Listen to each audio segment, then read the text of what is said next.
একসময় একটি ছোট গ্রামে রাহুল নামে এক যুবক বাস করত।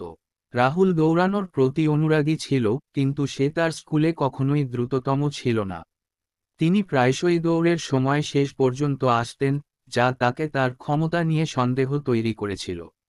যাই হোক, তার হৃদয় দৃঢ়সংকল্পে পূর্ণ ছিল এবং তিনি হাল ছেড়ে দিতে অস্বীকার করেছিলেন। একদিন একজন বিখ্যাত ক্রীড়াবিদ রাহুলের গ্রামে গিয়েছিলেন। ক্রীড়াবিদ রাহুলের আবেগ লক্ষ্য করলেন এবং তাকে জিজ্ঞাসা করলেন কেন তাকে এত বিষণ্ণ দেখাচ্ছে। রাহুল সর্বদা শেষ করার বিষয়ে তার হতাশা স্বীকার করেছেন।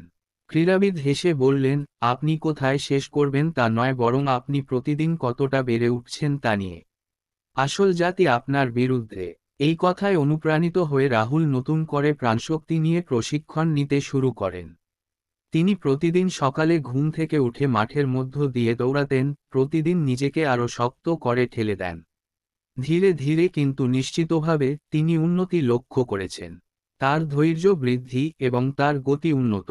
যদিও তিনি এখনও প্রতিটি দৌড়ে জয়ী হননি, তিনি নিজের মধ্যে উন্নতি দেখেছিলেন, যা তাকে গর্বিত করেছিল।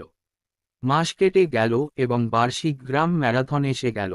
রাহুল যোগ দিয়েছিলেন, জয়ের আশা না করে নিজের সেরাটা দেওয়ার জন্য দৃঢ়প্রতিজ্ঞ।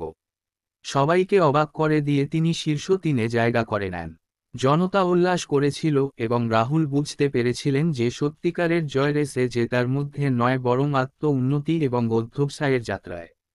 সেই দিন থেকে রাহুল তার স্বপ্নগুলিকে তাড়া করতে থাকে, দৃঢ় সংকল্পের সাথে যে কোনো লক্ষ্য নাগালের মধ্যে ছিল। তার গল্প অন্যদের জন্য অনুপ্রেরণা হয়ে ওঠে, প্রমাণ করে যে সাফল্য পরিমাপ করা হয় প্রচেষ্টা এবং স্থিতিস্থাপকতা দ্বারা।